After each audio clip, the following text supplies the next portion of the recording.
Police raids in Moldova, dozens arrested on suspicion of planning riots. Moldova says Russia is behind the plans, aiming to disrupt the country right before a crucial election. Moldova is one of the smallest and poorest countries in Europe. The population is totally split between those who aspire to join the EU and those favoring close ties to Russia. It is Moldova's president, Maia Sandu, who is charting the course to Europe, but Russia's attempts to destabilize the country are pushing it to the edge. Moldova is the laboratory of the hybrid threats by the Russian Federation. But tiny Moldova is fighting back against massive disinformation campaigns, threats to its energy supply, and the constant menace from a breakaway region hosting Russian troops.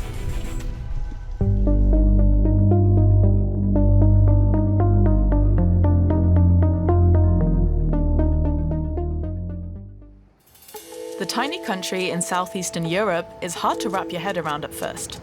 It has poverty and grandeur, a mixture of ethnicities, one official language, Romanian, but many people here also speak Russian. We'll come back to that.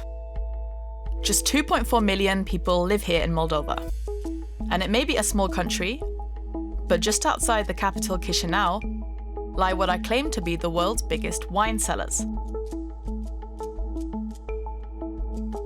A source of national pride. Famous visitors are welcomed here to sample Moldova's renowned wines and are gifted bottles kept in their name in special cubbyholes.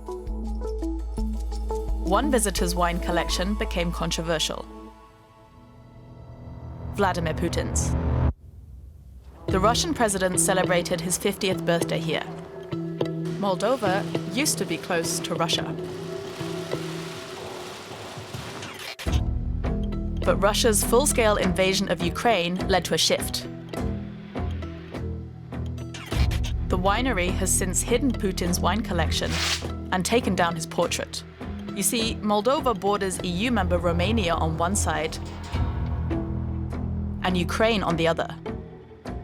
Moldova feared it would become Russia's next target. For us, Ukraine is the only shield that we have as a neutral country from Russian aggression. This is Andrei Curararu, a Moldovan political analyst and security expert. For Moldovans, neutral means that Moldova is not a member of NATO and that neutrality has been enshrined in its constitution. Moldova says these drones come from Russia. They crossed into Moldova's airspace coming from the Ukrainian border. Russia said they didn't do it. Drones are new in this region, but Russian soldiers are not. You might have been wondering what this shading is all about. The region on the border with Ukraine is called Transnistria. Officially, it's part of Moldova, but in reality, things are a bit more complicated. Chisinau doesn't control this region at all.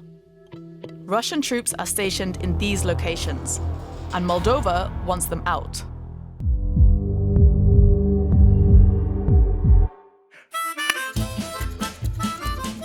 People say Transnistria is like a time capsule of the Soviet Union. It's certainly hard to miss the Soviet symbols.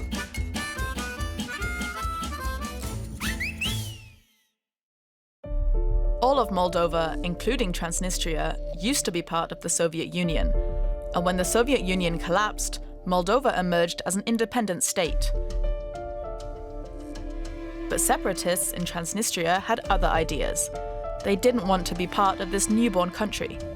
Backed by Russian troops, they fought the Moldovan forces. A bitter conflict ended in a ceasefire, and it's been a stalemate ever since.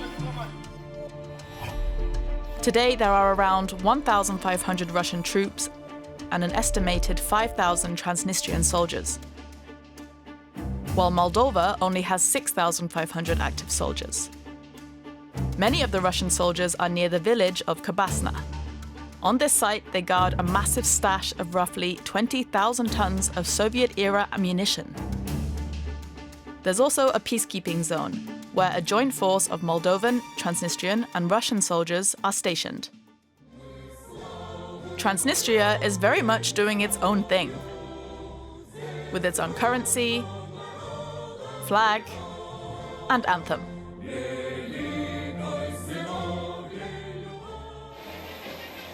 But no country, not even Russia, recognizes it as a state. Yet Russia wants to call the shots here. They are supporting the breakaway regions all over former USSR countries in order to maintain a foothold, a influence zone of the Russian Federation, starting from Georgia to Ukraine to Moldova. Everywhere they want to keep these countries in check. Transnistria seems devoted to Russia, but Russia seems distant. They don't care about these people in the breakaway regions. For Moldova, Transnistria is a real headache, with no solution in sight. But Transnistria's position just got a whole lot more complicated. In January 2025, Transnistria and nearby villages went dark. Power outages lasted for up to 8 hours at a time. People struggled to heat their freezing homes, all because the gas supplies were cut off. Look at this map of gas pipeline infrastructure. For decades, Russia supplied Moldova with gas via pipelines crossing Ukraine.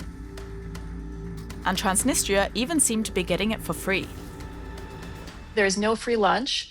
And I think Moldova and Transnistria in particular have learned with their energy dependence that this has not been a free lunch. This is Anya Grigas, a geopolitics and energy expert. Let's look at how this energy dependence played out.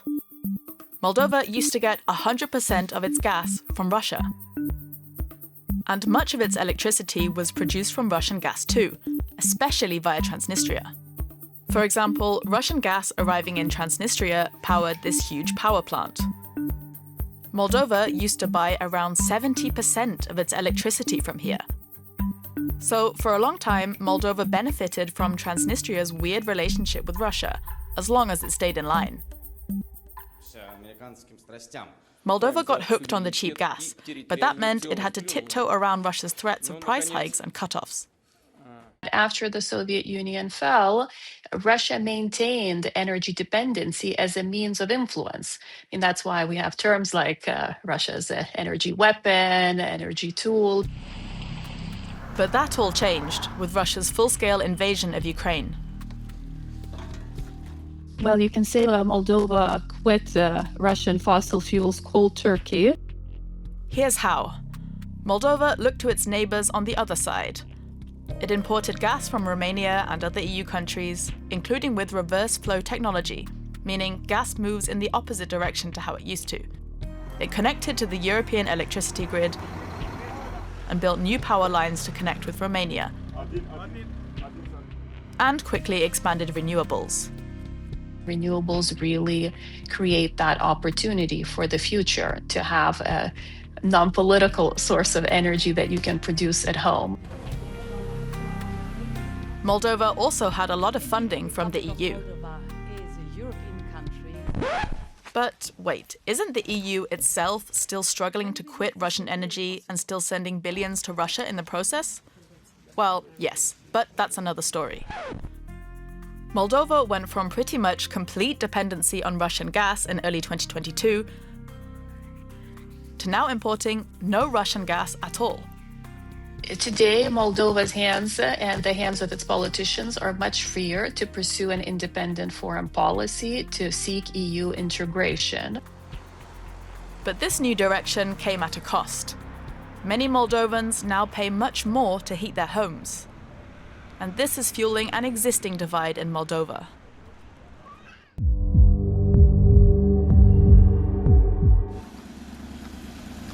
The issue of Russia polarizes Moldovans.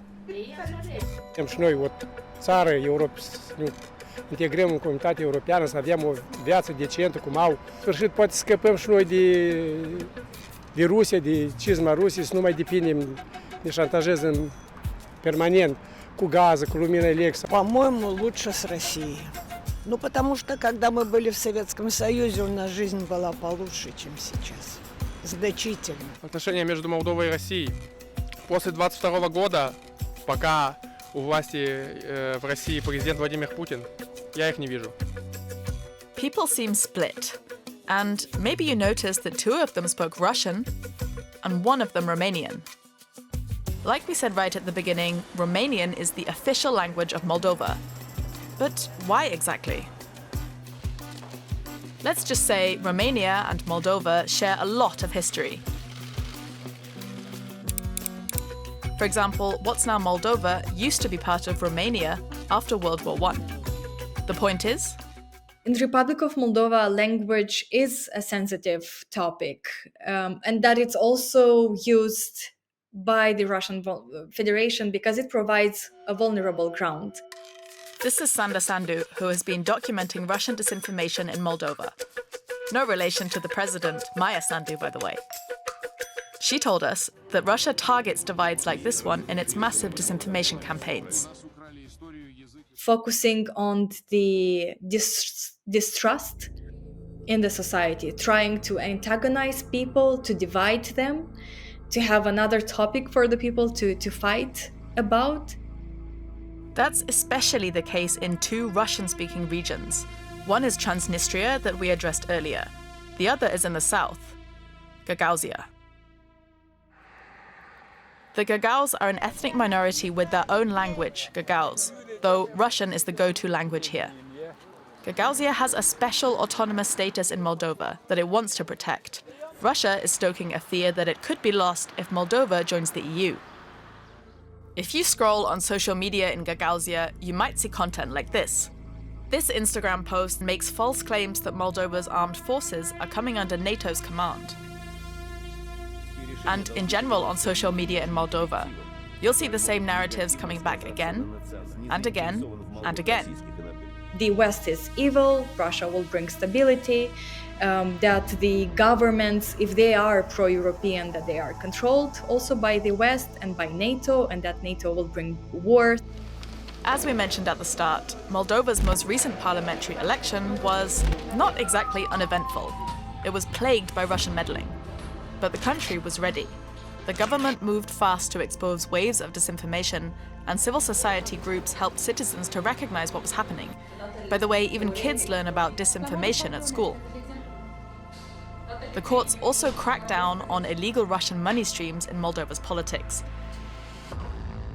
And the Moldovan police warned against accepting payments for voting for a particular candidate or for attending a protest. We've been under unprecedented attacks in the last couple of months. Yet it was not enough to secure a win for pro-Russian parties. Pro-EU President Maya Sandu's party took a majority in the most recent parliamentary election. Moldova can become also an example to other states to understand our resilience story, how we managed to protect our democracy and also protecting the election cycle. It worked, this time. But what about the next one? So, Moldova has been pretty successful in diversifying its energy supply and dealing with disinformation campaigns.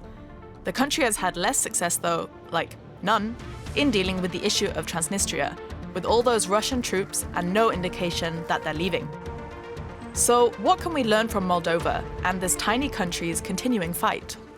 We have to understand that a lot of the Russian disinformational narratives, they do rely on informational vacuum. That's why we need the government to be more open and to speak with the society. Politics and energy are intertwined. Moldova still has a lot of work to do. That's including building up additional infrastructure and building up their own capabilities for energy production, most likely in their case from renewables. As Moldova strives towards EU membership, Russia may further intensify its interference.